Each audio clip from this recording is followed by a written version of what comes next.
I have a small piece of blue and white tile sitting on my kitchen windowsill. It has been there for 46 years. My children used to ask where it came from when they were little. I always told them I found it somewhere in Europe. That was not entirely a lie. My name is Eleanor. I am 68 years old now, a widow of 3 years. But the story I need to tell you happened when I was 22 in the spring of 1980. I was in Lisbon for 19 days. I was supposed to be there for a week. I have never told this story to anyone, not to my husband of 41 years, God rest his soul, not to my children, not to my closest friend. Some stories live so deep inside you that bringing them to light feels like surgery without anesthesia. But I am 68 now, and I think some surgeries are necessary before it is too late. The tile is hand-painted, a small piece of Portuguese azulejos, no bigger than my thumb. There is a date written on the back in black ink, April 26, 1980, the day everything changed, the day I learned that love does not care about your plans, your promises, or the ring already sitting on your finger back home. I was 22 and engaged to a good man named Robert, a practical man, a safe man, the kind of man my parents approved of, which in 1980 still mattered more than I liked to admit. I was studying art history, and this trip to Europe was supposed to be educational, a tour of museums and galleries before settling into the life that had been planned for me since I was 18. The wedding was scheduled for September. My dress was hanging in my mother's closet, my flowers chosen, the church booked, everything arranged, everything decided. I was going to be Mistress Robert Henderson, and we would live in a colonial house in Connecticut, and have 2 children and a golden retriever. It was a good life, a sensible life. But that April morning when I stepped off the train in Rossio Station, the first thing that hit me was not the sight of those black and white mosaic pavements, or the sound of Portuguese flowing like music around me. It was the smell, coffee and salt air, and something indefinable that made me think of paint, and old books, and possibilities I had never considered. I was staying in a small pension in Alfama, the old quarter, narrow streets that twisted like secrets, houses leaning against each other as if they were sharing whispers. From my tiny window I could see red tile roofs cascading down toward the Tagus River. It was nothing like the sterile dormitory where I lived at college, nothing like the suburban house where I had grown up. That first night I could not sleep, not because the bed was unfamiliar or the sounds were foreign. I could not sleep because every fiber of my body was awake in a way it had never been before. I lay there listening to fado music drifting from a tavern below, and I felt like I was finally in a place where I could breathe. I saw him on my second day, in a small gallery in Chiado. I had wandered in to escape a spring rain shower, drawn by a window display of contemporary Portuguese paintings. The gallery was narrow and white-walled, and there he was, standing in front of a canvas of deep blues and greens, completely absorbed. His name was António. I learned that when I asked him about the painting in my broken college Portuguese, and he answered in perfect, accented English. He was an architect, he told me, but he painted in his free time. These were his works on the walls, all of them. The gallery was his too, though he seemed almost embarrassed to admit it. António was not handsome in any conventional way. He was tall and thin, with dark hair that looked like he had been running his hands through it, and glasses that he constantly pushed up his nose when he was thinking. But when he talked about art, about the way light moved through old Portuguese windows, or how the blue of azulejo tiles had been perfected over centuries, his whole face changed. He became beautiful. He offered to show me the real Lisbon, not the tourist version, he said, but the Lisbon that lived in narrow streets and tiny restaurants and workshops where old men still painted tiles by hand. I said yes before I had time to think about what I was agreeing to. I said yes before I remembered Robert, before I remembered September, before I remembered who I was supposed to be. That afternoon he took me to a tile workshop in Santos. The azulejero, the tile painter, was a man in his 70s named Senor Silva. His hands were permanently stained with cobalt blue and chrome yellow, and he worked with the concentration of someone who had been doing this for 50 years. Antonio translated as Senor Silva explained the process, how each tile was painted by hand, how no two were ever exactly alike. Like people, Antonio said, watching me examine a small tile that Senor Silva had just finished. Each one unique, but they all fit together to make something larger than themselves. He was looking at me when he said it, not at the tile, and I felt something shift inside my chest, something dangerous and irreversible. I remember pieces, fragments of those 19 days like scattered tiles themselves. I remember Antonio teaching me Portuguese words while we walked through Barro Alto, his hand occasionally touching the small of my back when we crossed streets. I remember the way he said my name, Eleanor, with a soft emphasis on the first syllable that made it sound like music. There was the afternoon we spent in Belm, visiting the monastery, and afterwards sitting by the river eating pastis de nata while seagulls circled overhead. Antonio told me about growing up in Lisbon, about watching the revolution in 1974 from his bedroom window when he was a teenager, about how his country was changing and he wanted to be part of building something new. I told him about studying art history, about how I loved reading about paintings, but had always been too afraid to try making them myself. He asked why I was afraid, and I realized I did not have a good answer. Or rather, I had too many answers, all of them having to do with what was expected of me, what was safe, what made sense. One evening he took me to his studio, a converted warehouse space near the port. Canvases everywhere, some finished, some half-painted, some blank and waiting. The smell of turpentine and linseed oil. Windows that faced west, so the space was full of golden light in the evenings. He showed me watercolors he had done of different neighborhoods in Lisbon, architectural drawings, oil paintings of the river at different times of day. "You should paint," he said, offering me a brush. "Not to be good, not to be anything, just to see what happens." I painted that night for the first time in my life. Something abstract and clumsy, mostly blues and yellows, that reminded me of the azaleas we had seen. Antonio painted beside me, quietly, occasionally glancing over and nodding encouragement. We did not talk much. We did not need to. The silence was full of something I had never experienced before, connection without words, understanding without explanation. It was that night, with paint under my fingernails and Antonio's soft jazz playing in the background, that I realized I was in love, not the polite, reasonable affection I felt for Robert.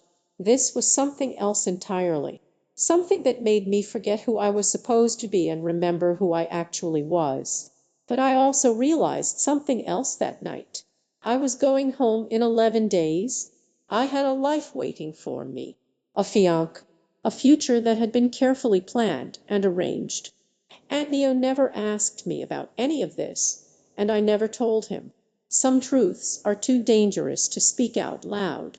The letter arrived on a Tuesday. I had been in Lisbon for 10 days, and I was sitting in a cafe in Príncipe Real, reading, when the woman who ran my pension found me. "A telegram," she said, "from America. Urgent. My mother." Robert was asking questions about when exactly I was coming home. The wedding plans needed attention. Details required my approval. I was needed, expected. The familiar weight of obligation settled back onto my shoulders like a coat I had forgotten I was wearing. I found Antonio that evening at his gallery. He was hanging a new painting, something he had finished that week. I told him about the telegram, about Robert, about September. I told him things I had never planned to tell anyone. He listened without saying anything, occasionally adjusting his glasses, occasionally nodding. When I finished, he was quiet for a long time. Then he said, "I wondered, You have the look of someone who belongs to someone else." "I'm sorry," I said. "I should have told you sooner." "Would it have changed anything?" he asked. "Would you have left sooner, or would we have had less time?" I did not know how to answer that. I still do not know. That night we walked through Alfama in silence. The narrow street seemed narrower, the ancient stones beneath our feet seemed to echo more loudly. We ended up at a miradoro, a viewing point overlooking the city, and stood looking out at the lights scattered across the hills like fallen stars. "Stay," he said finally. It was the first time he had asked for anything. Not forever, but stay a little longer. I wanted to say yes. I wanted it more than I had ever wanted anything in my life. But instead I heard myself saying, "I can't. I have to go back. I have responsibilities." He nodded like he had expected this answer. "I know," he said. "I know you do. My last day in Lisbon, Antonio took me back to Senhor Silva's tile workshop. The old man was working on a series of small azulejos, each one painted with a different pattern in blue and white. Antonio spoke to him in rapid Portuguese, gestured to me, gestured to the tiles. Senhor Silva smiled and selected one from his workspace. A simple design, geometric but somehow graceful. He painted a date on the back in black ink, April 26, 1980. Then he handed it to me. "For remembering," Antonio translated. "He says every place leaves a mark on us, but some places we carry a piece of them with us." That afternoon Antonio walked me to Rossio station. We did not talk much on the way. There was nothing left to say that would not make this harder than it already was. The train to Paris was leaving at 6 p.m. From Paris I would fly back to New York, back to Robert, back to the life that was waiting for me. On the platform Antonio took my hands in his paint-stained fingers. "I will not ask you to stay again," he said, "but I want you to know, these 19 days, they changed something in me, something that will not change back." I wanted to tell him that they had changed something in me too. I wanted to tell him that I loved him, that I would think about him every day for the rest of my life, that no one would ever make me feel the way he had made me feel. Instead, I just squeezed his hands and got on the train. The last thing I saw through the window was Antonio standing on the platform, his hands in his pockets, watching the train pull away. He did not wave, neither did I. Some good-byes are too sacred for gestures. I married Robert in September, just as planned. We had 2 children and lived in Connecticut, just as planned. He was a good husband and father, kind, reliable, faithful. We were happy, in the way that people are happy when their lives unfold exactly as they are supposed to. But I kept the azulejo. I kept it through for moves, through 25 years of marriage, through raising children and building a life. It moved from desk drawer to jewelry box to kitchen windowsill, but it was always somewhere I could see it. Robert asked about it once, early in our marriage. I told him it was just a souvenir from Europe. He never asked again. I painted, eventually. Started with watercolors in my 40s, after the children were grown. Nothing serious, nothing professional, just for the joy of it, just to see what happened. The way Antonio had taught me. Robert was supportive but puzzled. Where did this come from? He would ask. I never knew how to answer. I never tried to find Antonio, never looked him up, never searched for his gallery online when the internet made such searching possible. I was afraid of what I might find, or might not find. Some mysteries are meant to stay mysterious. But sometimes, when the light hit that tile just right on my kitchen windowsill, I could transport myself back to that workshop in Santos, to the smell of paint and the sound of Portuguese floating around me like music. I could remember what it felt like to be someone I had never been before and would never be again. When Robert died 3 years ago, after a brief but brutal battle with cancer, I held his hand and told him I loved him. And I did. I loved him for 41 years. But as I sat by his bedside in those final days, I found myself thinking about Antnio, about those 19 days, when I was 22 and everything seemed possible. The azuleo sits on my kitchen windowsill now, catching the morning light. April 26, 1980, written in black ink on the back. 46 years ago. I am 68 years old, and I wonder sometimes what would have happened if I had stayed, if I had been braver, less dutiful, more willing to disappoint people who loved me. Would Antneo and I have been happy? Would I have become the artist I always wanted to be? Would I have learned to speak Portuguese fluently, learned to navigate those narrow streets like a local, learned to call Lisbon home? I will never know. Some questions have no answers, and I have made peace with that uncertainty. But I know this: those 19 days in Lisbon taught me that love does not always follow the path we plan for it. Sometimes it arrives uninvited, inconvenient, impossible, and sometimes the most important choice we make is not whether to follow it, but whether to let it change us even when we cannot keep it. I chose the safe life, the predictable life, the life that made everyone around me proud and comfortable. I do not regret that choice. Exactly.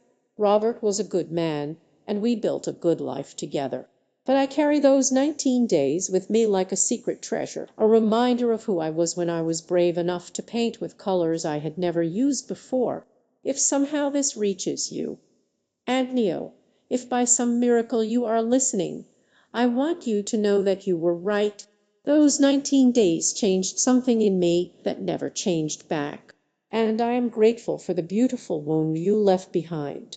If this story found something in you, I would love to know.